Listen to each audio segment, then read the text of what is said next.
Olá pessoal, tudo bem com vocês? Tudo bem comigo aqui? Olha que maravilha!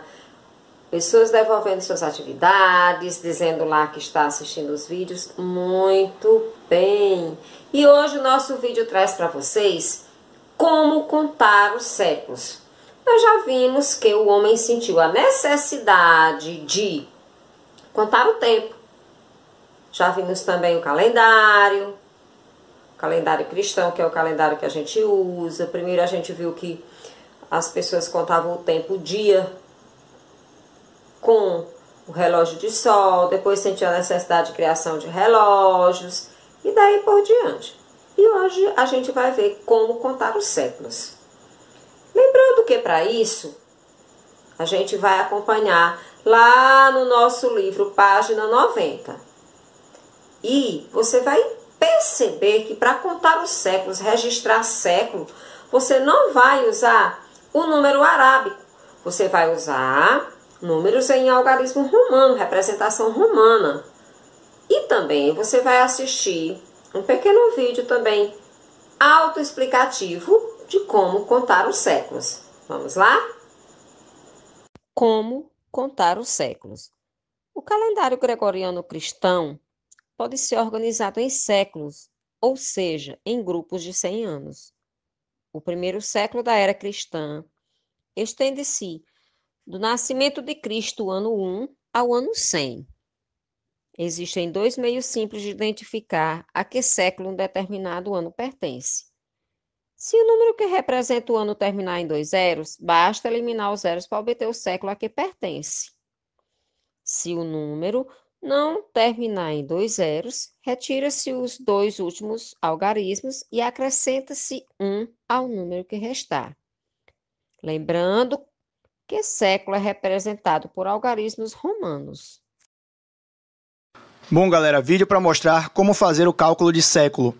Tomamos como base o nascimento de Cristo, que representa o ano 1. Vamos fazer esses exemplos aí na tela e vocês vão ver que é bem simples. Primeira coisa é analisar os dois últimos números da data do ano em questão e aplicar uma das duas regras. Se terminar com 2 zeros, o século é o número anterior. Se terminar diferente de 2 zeros, somar 1 ao número anterior. Vamos entender aqui, tomando como base o primeiro exemplo, 1750. Ele termina com 2 zeros? Não. Pois tem um 50 aqui, beleza? Então você vai pegar o 17 e vai somar 1, ou seja, século 18.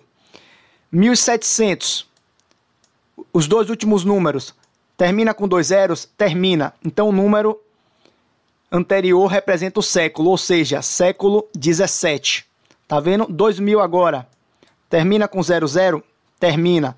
Então 20 representa o século, que é o século 20. 2001, 0 e 1, aplica a regra de baixo, tá vendo? Termina com 00? Não. Então você vai pegar o número anterior, que é 20, e vai somar 1, tá vendo? 21. Ou seja, os dois últimos números, pessoal, é apenas para você saber se você vai somar 1 ou não. Aqui, ó, tempos atrás, 500 anos, termina com 00? Termina. Então o século é o número anterior, ou seja, 5.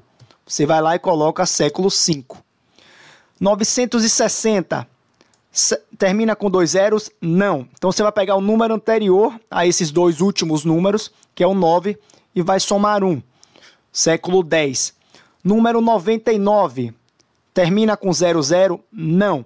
Então você vai pegar o número anterior, que é 0, e vai somar 1, ou seja, século 1. E faz sentido que 99 seja século 1, pois está dentro do século que a gente considerou o nascimento de Cristo, que vai do ano 1 até o ano 100. E aí completa o primeiro século. Então assim, galera, eu espero que tenha entendido o exemplo. Você analisa os dois últimos números e olha o que é que vem antes. E aí você vai lá e usa a regrinha. Se vocês gostaram, se foi útil, se inscreva no canal para dar aquela força. Um grande abraço, deixem um like e até a próxima. Perceberam que a matemática está presente até mesmo na história, os números estão presentes até mesmo na história. É isso porque a nossa disciplina História hoje trouxe como contar os séculos. Então, fica a dica para você aí, professor, trabalhar com seus alunos calcular em qual século nós estamos, calcular em qual século você nasceu. Então, vamos lá. Boa aula, bom proveito!